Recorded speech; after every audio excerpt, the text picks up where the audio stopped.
Hello friend, जय जगन्नाथ। आशा करते समस्ते भल थे।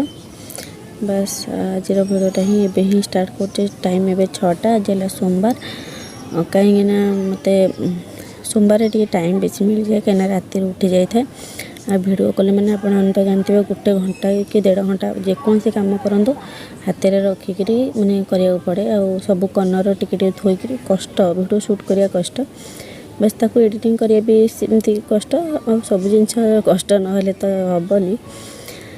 चलते आज सोमवार भिड सकाल सकाल तो भल ये तो भिडटा स्टार्ट करमती कौन हो शेष जाए जानी। तथापि आज भावुँ भल दिनटी आ भल मुड्रे ही भिडटा स्टार्ट कर कहीं एवं 3 दिन है गोटे माने दीदी मत मेसेज करते भिड कहीं करूना दीदी।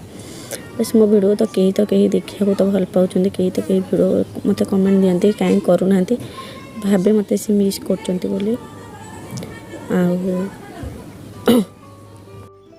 भावे से मत मैंने से मत भी मैंने खोजुंट मोबाइल बास जना ना चिन्हा ना मैंने मुझे तो चिन्हनी सी तो मत चिन्ह ना तथापि कौटी ना कौटी भल पाया बस भगवान गढ़ी दिखती भल पाती।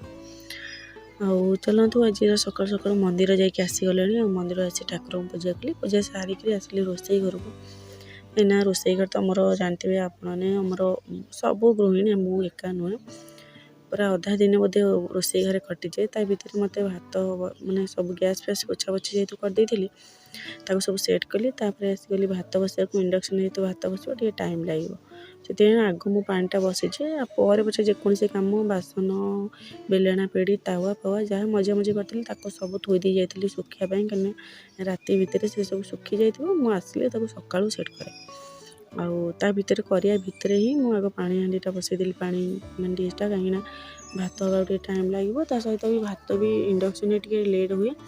आ राति भी मटर बतुरा होता तरकारी हे कहीं गुनुर जेहेतु स्कूल खोलिला 2-3 दिन 4 दिन मझे गैप रहीगला 5 दिन खंडे छुट्टी बात्यापी ता भितर मटर बतुरे मटर मैंने मटरटा बतुरे काली राति आज जेहतु तार स्कूल खोल टिफिन मटर तरकारी ता इच्छा रुटी पूरी जहाँ कहीटा ही करी सी भी मत लास्ट कहले रुटी कर बोली।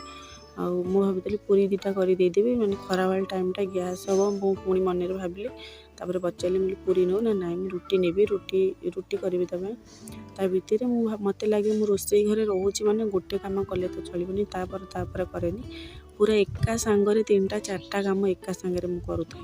एपटे भात बसैली गोटे पटे मटर तरकारी बसई बोली मटर सिझेली ता सहित मैंने 3 टिकिया मैंने गैस स्टोवटा मोर मत बेसी सुविधा हो जाए कहीं 3 टिकिया स्टोवटा बोलिक 3 पटे 3टा बसई दिए इंडक्शन 4टा बसई देले गोटे घंटा भितर कि 1.5 घंटा भितर मोर रोसई पूरा डन। आलूटा को मु काटेनी के मटर आलूटा काटिकी पकानी सब कौन करना गोटे पकाई गोटा आदि देखिए बड़ आलू सीझीबनी से काटिकी दिफाड़ कर पकाए किंतु आलू माने आलूर जमी सेपटा रहे मुझे कौन करेना आलूटा छेचा छेचा कर दिए आ सेपटा से रुहे चलिए ए कौन करी ना मोर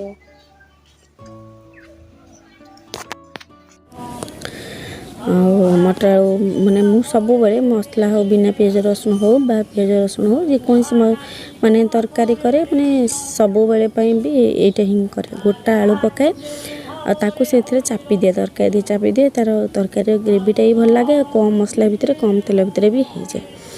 आउ मटर बसैला ये मसला मु सजाड़ मसलार मु गोटे बड़ टमाटो नहीं जाए सहित डालचीनी खंडे गुजराती 2टा काजू 2टा गोटे टमाटो अदा तेजपत्र तो तरकारी पकई देपर गोलमरीच 4-5टा तार गोटे स्टार एमती सब ग्राइंडिंग करदेवी 2टा कंचा लंका ये ग्राइंडिंग करदेवी ग्राइंडिंग कर सारा पर तार मसला रेडी होगा साधारे मसला बेसी किसी न था ता भितर तरकारी जो बसई थी से हुइसिल जावा पर्यंत भाविली ना चाटा बसईदेवी चा बसई देखिए परिवा काटिया बसीगली परिवार तो मत डालमा करार अच्छी जेहतु भात गोटे साइड बसी आठ झुड़ंग छुई पोटल आलू बंटल कदली ता सहित कौन कहले कंदमूल कखारू टमाटो आ सारू एमती जहाँ परिवा घरे थिला सब मिक्स कर गोटे भल कि डालमाटे हम मटर आलू मुग जाई माने मटर हरड़ डाली और मुग जाई मिसेकी 3टा डाली मिसेकी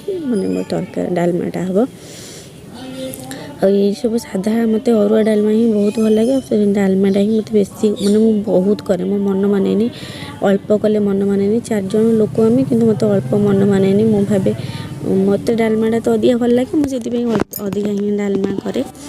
ଆଉ ଡାଲମାଟାକୁ ବସେଇଦେବି, ଆ ଭିତରେ ପରିବା କାଟିଦେଲି, ତାର ହୁଇସିଲ୍ ଯିବା ଭିତରେ ମୋତେ ପରିବା କାଟିବାର ଅଛି। ପରିବା କାଟି ତାର ମସଲା କଷିବା ଭିତରେ ଡାଲମା ବସେଇଦେବି। ମାନେ ମୁଣ୍ଡରେ ମୋର ପୁରା ସେଟ୍ ଥାଏ, ୟା ପରେ ଏଇଟା କରିବି, ତାପରେ ସେଇଟା କରିବି, ତାପରେ ସେଇଟା କରିବି। ପ୍ରାୟ 7ଟା 45 ଭିତରେ ମୋର 6ଟାରୁ 7ଟା 45 ଭିତରେ ମୋର ଭାତ, ଡାଲମା, ମଟର ତରକାରୀ, ରୁଟି, ଭଜା ପ୍ରାୟ ଅଧା ଅଧି ଟାଇମ୍ ମାନେ ରୋଷେଇ ସରିଯାଇଥିଲା। କେବଳ ଗୁନୁ ଯିବାର ରେଡ଼ି ଥିଲା, ମାନେ ଗୁନୁ ଯିବ ଆଉ ରୁଟି କ୍ଷୀର ଖାଇବ ତାପରେ ଯିବ, ଏଇ ଦୁଇଟା ହିଁ ତା ପାଇଁ କାମ ଥିଲା। ଆଉ ଚାଲନ୍ତୁ ପରିବା ତ କାଟେ, ଆଉ ପରିବାର ସେପ୍ଟା ସବୁବେଳେ ପାଇଁ ମୁଁ ବଡ଼ ବଡ଼ କାଟେ, କାହିଁକିନା ମୋତେ ଲାଗେ ପରିବାର ସେପ୍ଟା ବଡ଼ ବଡ଼ କାଟିଲେ ଡାଲମାରେ, ମୁଁ ଯେହେତୁ ପ୍ରେସର୍ କୁକର୍ରେ କରୁଛି ଏବେ, ପ୍ରେସର୍ କୁକର୍ଟାରେ ଆଗରୁ କରିପାରୁନଥିଲି, ଯାଉ ହେଇଯାଏ ଡାଲମା, ଫୋପଡ଼ା ହୁଏ, ଖାଆନ୍ତିନି କି। ହେଲେ ଏବେ କ'ଣ କରୁଛି ନା, ଏବେ ଟିକେ ମାନେ କ'ଣ କହିଲେ, ଗୋଟେ ଟ୍ରିକ୍ ଆପଣ ଯଦି ଆପ୍ଲାଏ କରିବେ ନା, ଦେଖିବେ ଡାଲମାଟା ପୁରା ହାଣ୍ଡି ଫାଣ୍ଡି, ମାନେ ଆମର ଯେମିତି ହାଣ୍ଡି ଫାଣ୍ଡିରେ ମୁଁ ଆଗରୁ ବସାଏ, ହାଣ୍ଡି ଡିସ୍ ହଉ ଏମିତି ଚୁଲିରେ ଖାଲି ବସାଏ କିମ୍ବା ଗ୍ୟାସ୍ରେ ବସାଏ, ଖାଲି ବସାଏ। ସମସ୍ତେ କୁହନ୍ତି ଯାଉ ହେଇଯାଉଛି ଆଉ ପ୍ରେସର୍ରେ କରନା। ଏବେ କିନ୍ତୁ ମାନେ ସବୁ ଟିକେ ଟିକେ ଟ୍ରିକ୍ ଯଦି ଆପ୍ଲାଏ କରୁଛନ୍ତି, ଆପଣମାନେ ଦେଖିବେ ଡାଲମା ବି ହାଣ୍ଡି ଭଳିଆ ହେବ। କାହିଁକିନା କୁହନ୍ତି ହାଣ୍ଡି ଡାଲମା କେବେ ବି ଆପଣମାନେ, ମୁଁ ବି ଏବେ ପ୍ରେସର୍ରେ କରୁଛି, ଯେହେତୁ ଗ୍ୟାସ୍ରେ କରୁଛି ସେଥିପାଇଁ ପ୍ରେସର୍ରେ ହିଁ କରୁଛି। ଆପଣମାନେ ହିଁ ଲାଷ୍ଟରେ ଦେଖିପାରିବେ କ'ଣ ଡାଲମା ମାନେ ପୁରା ପରିବା ଗୋଟା ଗୋଟା, ଆଉ ଡାଲି ବି ଗୋଟା ଗୋଟା ଥିଲା, ସବୁ ସିଝିଥିବ, ଗୋଟା ଗୋଟା ଥିବ। ଆକ୍ଚୁଆଲି ମାନେ ସବୁ ଜିନିଷ କ'ଣ କଲେ କହିଲେ, ଆପଣମାନେ ଯଦି କରିବେ, ଚେଷ୍ଟା କରିବେ, ତାପରେ କିଛି ନୂଆ କରିବାକୁ ଚେଷ୍ଟା କରିବେ, ନିହାତି ହେବ। ପରିବା କାଟିବା ସମୟ ଭିତରେ, ପରିବା ଭିତରେ ପାଣି ମୋର ପୁରା ଫୁଟିକରି ଗପ ଗପ, ଯେହେତୁ ଅରୁଆ ଭାତ କରିବି, ଆଉ ପାଣିଟା ହିଁ ଫୁଟିଗଲାଣି। ଅରୁଆ ଭାତ କଲେ ତ ପାଣି ନ ଫୁଟିବା ପର୍ଯ୍ୟନ୍ତ ଭାତ ମାନେ ଚାଉଳ ପକାଇ ହେବନି। ପକାଇଦେଲି, ତାପରେ ଘର ଅରୁଆ ଚାଉଳ ଯେହେତୁ ସାଙ୍ଗେ ସାଙ୍ଗେ ଭାତ ହେଇଯିବ, ମାନେ ଟାଇମ୍ ବି ଲାଗିବନି, ସାଙ୍ଗେ ସାଙ୍ଗେ ଭାତ ହେଇଯିବ। ଆଉ ଇଣ୍ଡକ୍ସନ୍ ଆଉ ଏ ଡିସ୍ ଯୋଗୁଁ ପ୍ରାୟ ମୁଁ ବଞ୍ଚି ଯାଉଛି, ମାନେ ହେଇଯାଉଛି, ମୋତେ କିଛି ଜଣା ପଡ଼ୁନି। ନହେଲେ ଗ୍ୟାସ୍ରେ ତ ବହୁତ ଗ୍ୟାସ୍ ସରିବ ନା ନାହିଁ। ଆଉ ମୁଁ ଏବେ ଭଏସ୍ ଦେଉଛି, ମୁଁ ଛାତ ଉପରେ ହିଁ ଭଏସ୍ ଦେଉଛି, ଯେତେବେଳେ ମାନେ ନନା ଚକୁଳିଆ ପଣ୍ଡା ଯେଉଁ ସେ ଆସିଛନ୍ତି। ଆଉ ଏଠି ତେଲ ପକାଇ ତରକାରୀ ପାଇଁ ରେଡ଼ି କରିଦେଲି, ଭାତ ଚାଉଳ ପକାଇ ଦେଇ ତରକାରୀ ପାଇଁ ରେଡ଼ି କରିଦେଲି। ମୋ ମାଇଣ୍ଡରେ ପୁରା ଥାଏ, ମାନେ ମୁଁ ତାପରେ କାମ ସାରି, କିନ୍ତୁ ଗୋଟେ ଟାଇମ୍ରେ ମୋର ସବୁ କାମ ସରିଯିବ। ଆଉ ମସଲା ଯେତିକି ବାଟିଥିଲି ସବୁ ପକାଇଦେଲି, ସବୁ ତ ପଡ଼ିଛି, ଟମାଟୋ ଫମାଟୋ ସବୁ ପଡ଼ିଛି। ଆଉ ସେଥିରେ ଆଉ ତ କିଛି ମସଲା ପଡ଼ିବା ନାହିଁ, ଯାହା ପାଉଡ଼ର ମସଲା ମୁଁ ୟୁଜ୍ କରୁଛି। ଆଉ ନୂଆ ନୂଆ ସବୁ କଲେ, କାହିଁକିନା ମାନେ ଦେଖିବେ ଭୋଗ ଫୋଗ ଲଗାଇଲା ବେଳେ କି ଠାକୁର ଘରେ ପୂଜା କରୁଛନ୍ତି, ମାଣ ଫାଣରେ ମୁଁ ଏସବୁ ପାଉଡ଼ର ମସଲା ପକାଏନି। ଯେହେତୁ ଆମେ ଘରେ ଖାଇବୁ, ସେଥିପାଇଁ ସାଧା ପାଉଡ଼ର ମସଲା, ଜିରା, କରି ପାଉଡ଼ର, ଜିରା ପାଉଡ଼ର, ଧନିଆ ପାଉଡ଼ର, ଆଉ କାଶ୍ମୀରୀ ଚିଲି ପାଉଡ଼ର କଲର୍ ପାଇଁ, ଯେହେତୁ କଞ୍ଚା ଲଙ୍କା ପକାଇଛି ରାଗ ପ୍ରବଳ ହେବ, ଆଉ ହଳଦୀ ଗୁଣ୍ଡ, ଲଙ୍କା ଗୁଣ୍ଡ, ଗରମ ମସଲା ଏତିକି ପକାଇକି ହିଁ ମସଲାକୁ ବସାଇଦେଲି। ମସଲା ବସିଲା ପରେ ଏବେ ଆସିଲି ଡାଲମା ପାଇଁ। ଡାଲମା ପାଇଁ ପାଣିଟା ବସାଇ ଦେଇଥିଲି, ପାଣିଟା ଫୁଟିଲା ପରେ ପରିବା ପକାଇଲି। ଫାଷ୍ଟ କିନ୍ତୁ ଆକ୍ଚୁଆଲି ଅଧିକା ଲୋକ ଦେଖିବେ ଡାଲମାରେ ଡାଲି ଆଗ ପକାନ୍ତି, କିନ୍ତୁ ମୋର ଟିକେ ତରିକାଟା ଟିକେ ଅଲଗା ପ୍ରକାର। ମୁଁ କିନ୍ତୁ ଆଗ ପରିବା ପକାଏ, ପରିବା ବି ବଡ଼ ବଡ଼ କାଟିଛି, ଆପଣମାନେ ତ ଦେଖିଛନ୍ତି। ଆଗ କ'ଣ କଲି ନା, ପରିବା ପାଣି ଫୁଟିଗଲା ପରେ ପରିବା ଦେଲି, ପରିବା ପରେ ହିଁ ଏଠି ମୁଗ, ହରଡ଼ ଡାଲି ଆଉ ମଟର ତିନିଟାକୁ ଧୋଇକିରି ପକାଇଦେଲି। ତାକୁ ଫୁଟିବାକୁ ଛାଡ଼ିଦେବି କିଛି ସମୟ, ତା ଦେହରେ ଲୁଣ ହଳଦୀ ଦେଇକି ତାକୁ ଫୁଟିବାକୁ ଦେବି। ହୁଇସିଲ୍ ମାନେ ଲିଡ଼୍ ବନ୍ଦ କରିବିନି, କିନ୍ତୁ ଫୁଟିବାକୁ ଦେବି। ସିଏ କିଛି ସମୟ ଫୁଟିଗଲା ପରେ, ମାନେ କିଛି ସମୟ ନୁହଁ, ଖାଲି ଫୁଟି ଆସିଲା ଭିତରେ ଗୋଟେ ତେଜପତ୍ର ଦେଇ ଫୁଟି ଆସିଲା ଭିତରେ ମୁଁ କ'ଣ କରେ, ଅଦା ଆଉ କଞ୍ଚା ଲଙ୍କା ଛେଚିକି ରଖିଥାଏ, ଲାଷ୍ଟରେ ହିଁ କୋରିକି ଦେଇକି ତାକୁ ଲିଡ଼୍ ବନ୍ଦ କରେ। ଫୁଟିଲା ପରେ ଗୋଟେ ଥର ଫୁଟି ଆସିଲେ ମୁଁ ତାକୁ ଏଇଟା ହିଁ ଦିଏ। ତାପରେ ମସଲା କଷିବା ଭିତରେ ମସଲା ଟିକେ ଭାବିଲି ଟିକେ ଅଧିକା ଭଳିଆ ଲାଗିଲା ମୋତେ। ମୁଁ ମସଲା ଯେହେତୁ ଡାଲମା କରିବି, ସେ ମସଲାକୁ ଟିକେ କାଢ଼ିକି ରଖିଦେଲି, ଆଉ ସେଇ ମସଲାକୁ କାଢ଼ିକି ଟିକେ ରଖିଦେଲି। ତାପରେ ମଟର ଆଳୁ ତରକାରୀ ଏଠି ମୋର ରେଡ଼ି ହେଇଗଲା। ଆଉ ଏଇ ସାଧା ଆଗରୁ ଏସବୁ, ଆଉ କସ୍ତୁରୀ ମେଥି ଯଦି ଥିବ ହାତରେ ଟିକେ ମାନେ ଦଳିକିରି ଏଠି ପକାଇଦେବେ, କିନ୍ତୁ ମୋର ଏତେ ନଥିଲା, ମୁଁ ପକାଇନି। ଆଉ ଧନିଆ ପତ୍ର ଚାହିଁଲେ ପକାଇବେ, ଆଉ ଏଇ ଦୁଇଟା ତ ମୋ ପାଖେ ନଥିଲା ବୋଲି ମୁଁ ପକାଇନି। ଆଉ ଲାଷ୍ଟରେ ଟିକେ ଗରମ ମସଲା ପକାଇଛି, ସରିଲା।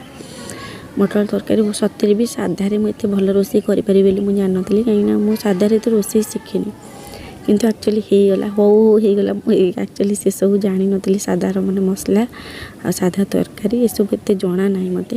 ତାପରେ ଅଜାଡ଼ି ଦେଲି, ସେ ତରକାରୀକି ଅଜାଡ଼ି ଦେବି। ସେହି କଡ଼େଇରେ ହିଁ ପାଣି ଟିକେ ବସାଇଦେବି ଡାଲମା ପାଇଁ। ଡାଲମାରେ ହୁଇସିଲ୍ ଦିଆ ସରିଲାଣି, ତା ता भितर पानी टी देदेवि कौन करी ना डालमा तो जेहेतु प्रेसर फुल हो जाए आप देखते पानी बहुत लगे से डालमा टे पानी देवाई मैंने पानी कड़े बसईदेली ता भर मसला ये जो डिश रे मु तेल और जीरा शुखला लंका दीटा पकईकि से जो मसला मुझे काढ़ी रखी से मसला को देती अल्प मसला था बेसी नहीं अल्प मसला था जेहेतु डालमा मु छुंक करी आ गोटे हुइसिल देवे ताको अधा खोलीदेवे मु अधा खोली दिए कहीं गोटा गोटा रही आप पूरा हुइसिल अपेक्षा करते हुइसिल जीवा जाए बांप सब जीवा जाए तापर खोलिबे ताहले से तलको पूरा जाऊ हो जाइए डालमा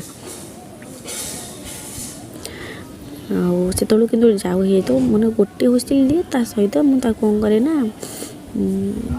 हुइसिल दे सारा पर अधारू ही खोलिए तापर मो मसला तो कषा होता कड़े एत बेसी कषा पड़ेनि ता भर डालमा को अजार देवे पानी जहाँ आप अनुसार आप डालमा अनुसार देवे 4 जन लोक आमर पूरा होगला पूरा ये जो डिशटा डिश्रे पूरा डालमा होगला कहीं ये डालमा मत बेसी खाए भल लगे बेसी भल लगे से अधिका लोभरे करे सब अधिका करदेवी रखी तब खाइबी यहाँ ही थाए माइंड रे अरुआ डालमा तो मत बेसी भल लगे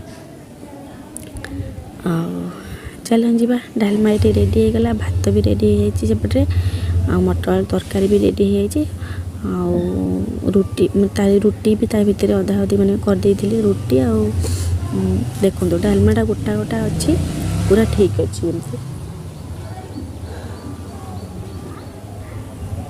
डालमा गोटा गोटा अच्छी पूरा ठीक अच्छी देखो ये देखते डाली भी गोटा गोटा अच्छी परिवा भी गोटा गोटा अच्छी आ पानी आपण अनुसार ही देवे आ भीतर मोर सब रेडी भात रेडी और चा भी बोऊ करदे भात रुटी डालमा भजा मटर तरकारी ये सरला गुनी भी आ भीतर स्कूल पलैलानी ब्लॉगटा ये एंड करी कहीं बहुत कम होगला भितर आ बेसी मीटर भिडियो देले आप तो देखुना से अल्प मीटर भिडियो ही दौर भात भी पूरा मोर गोटा गोटा पूरा बढ़िया भात होता मटर तरकारी को नहीं मु भी खाई सारे आ भीतर बहुत सारा कम सरलानी आपण भिडियो कला बेलू आ चलते ब्लॉगटा ये एंड कर देखा नेक्स्ट ब्लॉग कहीं आप तो देखुना निहाती जो मैंने देखुं कमेंट लाइक और सब्सक्राइब करेंगे ब्लॉग आता भितर बासन भी मजा सरी रखुची बाय बाय देखा नेक्स्ट ब्लॉग।